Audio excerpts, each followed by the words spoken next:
Paul traveled to several towns with his friends, and they shared the good news about Jesus. One night, Paul saw a vision. In the vision, God told Paul to go to Macedonia. God wanted Paul to share the gospel there. So Paul and his friends went to Macedonia. They stopped for a few days in a city called Philippi. On the Sabbath, Paul and his friends went outside the city to the river to pray. Some women were there, and Paul started talking to them. A woman named Lydia was listening, and God opened her heart to accept what Paul was saying. Lydia and everyone in her house were baptized. On another day, Paul and Silas were on their way to pray, and a servant girl met them. She had a spirit in her that allowed her to predict the future.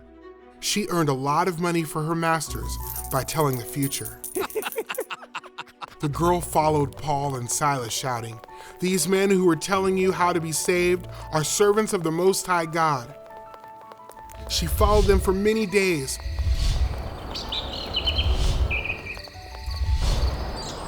Finally, Paul turned and said to the spirit in her, "By the power of Jesus Christ, I command you to come out of her." And the spirit came out right away. Now the girl's owners were upset because she could no longer tell the future. They grabbed Paul and Silas and dragged them to the authorities. They complained about the things Paul and Silas were doing. The officials ordered for Paul and Silas to be beaten and thrown into jail. About midnight, Paul and Silas were praying and singing songs to God.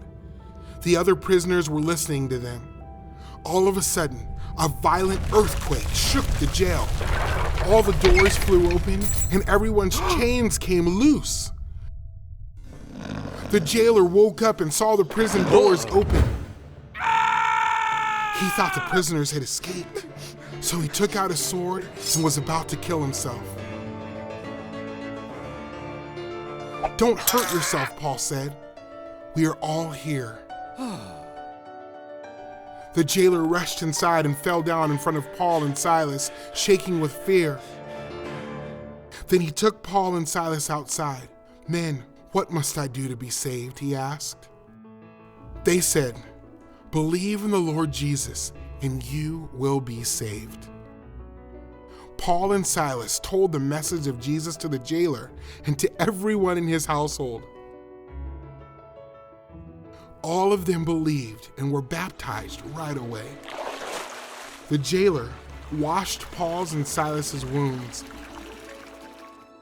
He brought them into his house and fed them. Later that day, Paul and Silas were set free.